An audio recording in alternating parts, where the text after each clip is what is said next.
We're back on Nemo Nation with another fast-paced Fastport Studios half hour. Fast-paced is really the kind of way we do this. 3 guests in 30 minutes. A lot of information kind of percolating out there, guys. Welcome back. Dave will be joining us in a little bit. He had a long trip to Tuscaloosa, and at 77 years old, I figure he is entitled every once in a while to kind of be Uncle Joe at Petticoat Junction. That's Uncle Joe. He's moving kind of slow. Although Dave does have blueberries almost every morning with his oatmeal. Anti-inflammatory guy. There's a reason why Dave's in good shape. Tom Balzer is joining us this morning. He's the president and CEO of the Ohio Trucking Association. You guys can go to ohiotrucking.org and find them also on the LinkedIn at Ohio Trucking Association. Hey, Tom, good morning. Welcome to Nemo Nation. Good morning. Thanks for having me on the show. You got it, man. Let's just kind of jump in and talk about the Trucking Caucus. Give us kind of a background also on ohiotrucking.org. Tell us about the organization a little bit, and then we'll kind of pivot into the Trucking Caucus. You bet. So we're the Association of Trucking Companies have been around for over 100 years.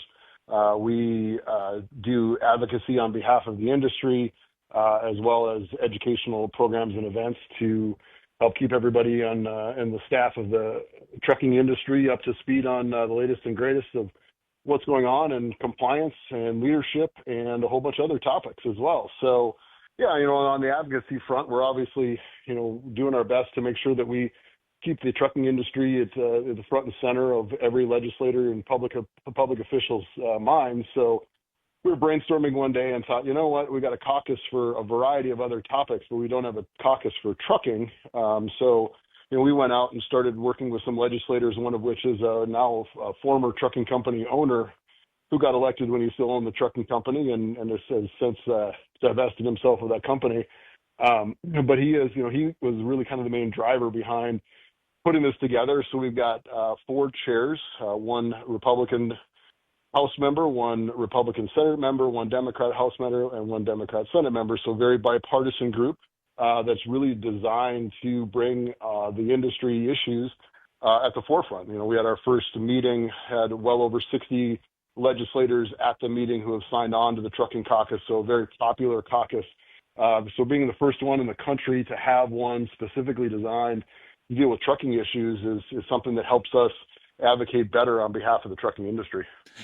Tom, one of the really cool things is we've had some folks from your state's DOT on the show in the last couple of weeks, and I've always said that the states are the great laboratories of democracy, and one of the really cool things is that you guys really are charting a course here. This caucus, in many ways, can become a model for other state organizations and other states looking to improve the relationship between trucking and the legislative branch, but also trucking and the general public. You guys actually, in working with the DOT, really are leading the way for a model of truck parking that might be kind of not just game-changing in Ohio, it will be, but might be the model that changes truck parking as more people understand what the problem is, right? You guys really have ramped this up.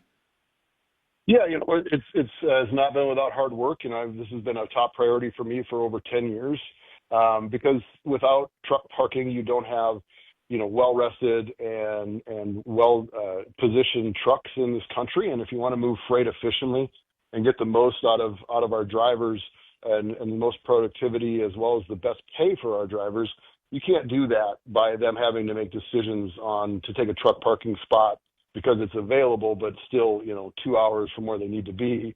Then we need to ramp up where we have available truck parking spots to make sure our drivers have options and have the ability to stop when they need to. So that was definitely something that we've been advocating for. The governor here in his last budget of his term really stepped up and said, you know what, I really want to do this. I really want to make this happen.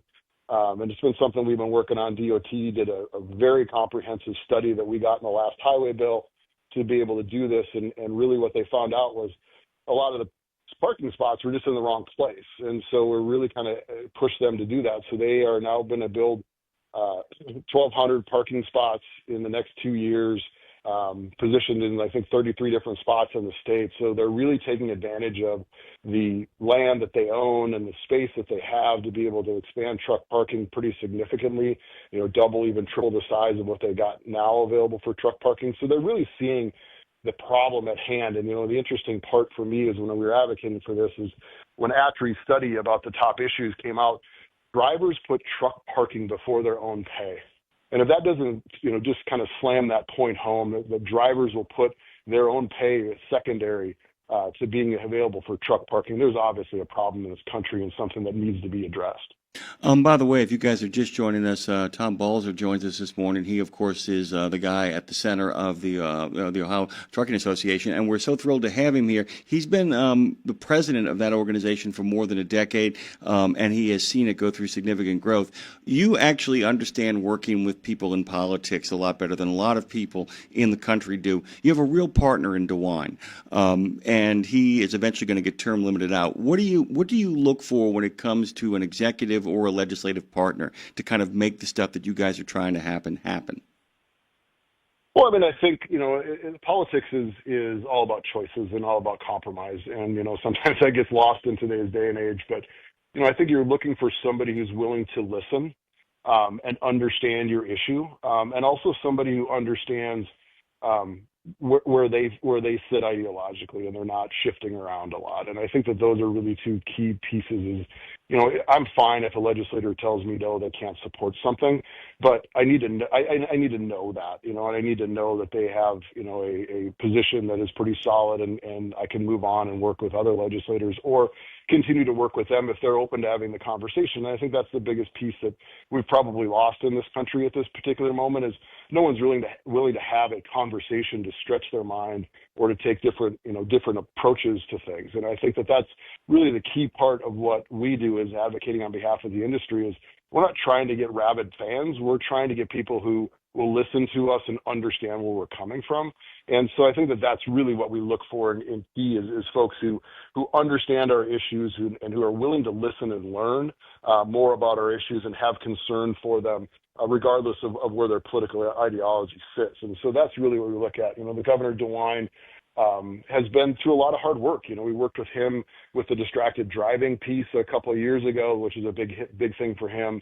We worked with him obviously on the truck parking issue.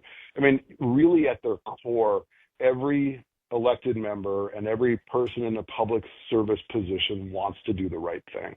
And I think that that's really the thing that people need to understand as they're talking to their legislators, is they're trying to do the right thing. They're trying to balance a lot of different emotions, and they're trying to balance a lot of different pressures from different organizations. And really, in the end of the day, all you want them to do is just have an ear to listen to you.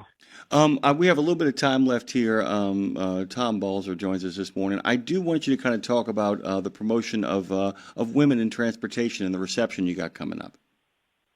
You bet. Yeah. So our incoming chair is Rebecca Liette, and she's been involved in the industry for a very, very long time. And one of the things that she wanted to take a look at was how do we advance women's interests in the industry, and how do we find a place for women in an industry that is heavily male dominated to network, learn from each other, and have people to bounce ideas off of and make those relationship connections stronger.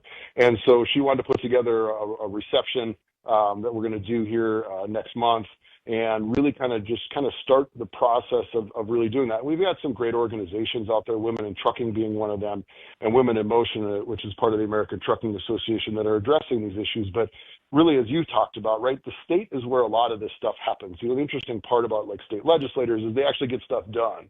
And I think at the state level, we do that. And there's been a number of other states, Iowa being one of them, who've done a great job of modeling the way for us to be able to do these types of programs. So we're definitely taking a look as we grow as how do we foster relationships in this industry and make connections stronger amongst our members and amongst the people who will participate in our meetings, and making sure that they feel welcome, and making sure that they have a place where they can learn about the industry, because this is a great industry. It's one that you passionately fall in love with once it goes. I had a former boss of mine who used to joke that if I got cut, I bled diesel.